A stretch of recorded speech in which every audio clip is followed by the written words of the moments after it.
දැන් මේ පන්තිරම පේනවද මේ අත උස්සන් ඉන්න සෙට් එක? මේ පන්තිරම සාපේක්ෂව A level maths වලට A එන්නේ ඔච්චරයි. මං කියන්නේ මුන් ටික දෙනවා කියන එක නෙමෙයි කියන්නේ. අද එහෙම කියලා හිතරිදව යන්න එපා. කවුන්ට් එකත් එක්ක. දැන් අර කලින් මට හරි ආසයි බෑ බලන්න මැත්ස් වලට O level අත උස්සන්න කියද්දි මේ පන්තියම අත උස්සනවනේ. කලාතුරකින් B එකක් ඇති එහෙම අවුලක් නැහැ. කොහොම හරි A B දෙකම එනවනේ. දැන් A level වලදී ඔහොම රිසල්ට් ඇවිල්ලා පන්තියක ඇවිල්ලා අත උස්සන්න කිව්වොත් අත උස්සන්නේ නැහැ නේ බං. නේ ඒක මාර අවුලන්නේ. උඹලා හෙන්න පොරවල්නේ බං ඒ කාලේ. දැන් කොර වෙලා හිටියට. යකෝ මේ දැන් මේ බලන්නකෝ මේ 40000ක් ලියනවනේ දැන් මැත්ස් වලට. මැත්ස් වලට A ගත්තුමේ උන් වගේ B ගත්තුමෙන් වගේ 40000ක්වත් අවුරුද්දකට A level මැත්ස් කරනවා. ඔතනින් A එන්නේ ළමයි 3000යිනේ. නිකන් හිතන්න මම ඒක තමයි පෙන්නුවේ. එතකොට දැන් අනිත් කට්ටියට බැයිද? මොකක්ද හේතුව? හේතුව උඹලගේ එක එක ආරම්මට කියන්න පුළුවන්. දැන් මුගේ හේතුව මේක කියලා මට කියන්න පුළුවන්. මුගේ හේතුව මේක කියලා මට කියන්න පුළුවන්. මුගේ හේතුව මේක මට කියන්න පුළුවන්. දැන් උඹලට තේරෙනද උඹලගේ වැරදි ටික? තේරෙනවද එහෙම නැද්ද? වැරදි කරා නේද ගොඩක් කියලා වලදී. දැන් මේ වැරදි තේරෙනවනේ. දැනුත් පුළුවන් ඈ. දැන් ওই වැරදි හදාගෙන වැඩේ පටන් ගන්න හොඳම කාලේ මේක. දැන් උනත් වැඩ පටන් ගත්තොත් ඒ තුනකට යන්න පුළුවන්. මම දැන් මේ කියනවනේ. අහන්නේ නැහැ බා. එහෙම අහන්නේ නැහැ විශ්සුද? එහෙම ජීවිතේට අහන්නේ අහනවා කියන්නකෝ. හිතනවා වෙනස් කරන්න කියලා. සතියයි. සතියයි මොටිවේෂන් එක. මොටින් යනවා ඊට පස්සේ. සතියකින් ගැම්ම යනවා.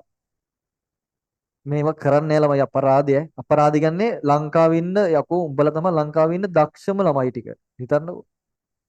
ඕ ලෙවල් කාලේ ලංකාවේ හිටපු හොඳම ස්පීඩ් එක ක්‍රීම් එක. මේ ඉන්නේ සුපිරිම. හොඳම ගහක තියෙන සාරේ වගේ තියෙන සෙට්. එතකොට උඹලා සෙට් එකෙන් 20000ක් විතර අවුරුද්දකට ගෙදර නතර වෙනවා. මේ මෙහෙම හිටපු සෙට් එක. අර ඕ ලෙවල් කාලේ හින පොරවල් සෙට් එක. එහෙම වෙන්න දෙන්න එපා. ඒක රටට කරන අපරාධයක් ඔයාලා. ඔයාලා ටැලන්ට් නේ දක්ෂ ළමයිනේ අපරාධයක් ඒක කරන්නේ. ඒ ලෙවල් කියන එක හරියට කරපළා දැන්වත් පටන් ගන්න. දැන්වත් හරියට ඒ ලෙවල් කරන්න. ඒ ආතල් අරන් ඒ ලෙවල් කරන්න බෑ. ආතල් ගන්න පුළුවන් කැම්පස් ගිහින්. හරිද? ඔයාලා හොඳට වැඩ ටික කරන් යනවා කියන්නකෝ. ඒත් ඉවර නැත චුට්ටක්වත් අඩු කරන්න බෑ.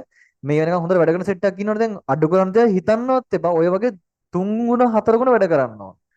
ඒ ලෙවල් කියන්නේ කොච්චර හොඳට වැඩ කරත් ෂොට් එක හම්බෙන්න පුළුවන් තැන. හරිද? يعني හොඳටම කරත් ෂොට් එක හම්බෙන්න පුළුවන් තැන.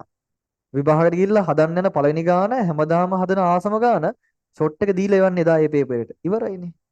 අන්න ඒවටත් හුරු වෙන්න ඕන. ඒ නිසා මේ වැඩ කරපල්ලා මේ ඉල්ලීමක් විදිහට කරන්නේ වැඩ කරන්න කියලා 24 දැන් උනත් පටන් ගන්න. හරි? දැන් ඔය සබ්ජෙක්ට් තුනේ මම දන්නවා දැන් මට තේරෙනවා දැන් ඉන්න සිටුේෂන් එක දැන් ළමයි කොහොමද වැඩ කරන්න කියලා පේනවනේ. කෙමිස්ට්‍රි ෆිසික්ස් මම දන්නවා කොහොමද කරන්න කියලා. බුදු අම්මෝ. බලලා පන්තිවත් යන්නේ නැතුව ඉතින් හරියට. දන්නේ පන්තිත් කට් කරලා රෙකෝඩින් බලනවා කියලා තියෙයි. බලනවා රෙකෝඩින්. තාම තියෙනව නේද රෙකෝඩින් බලන්න? තියෙනව නේද? තියෙනවනේ රෙකෝඩින් බලන්න තියෙනවා. ඌව බලන්නේ නැහැ බයෙන්න එපා. විභාග ලියලත් එනවා අය බලන්න. මම ලියන්නේ බලන්නේ නැහැ රෙකෝඩ්. මේ වැඩ කරන්නේ මම කියන වචන වල තේරුමක් එයි විභාගෙට මාස 3යි කියලා කියනකොට.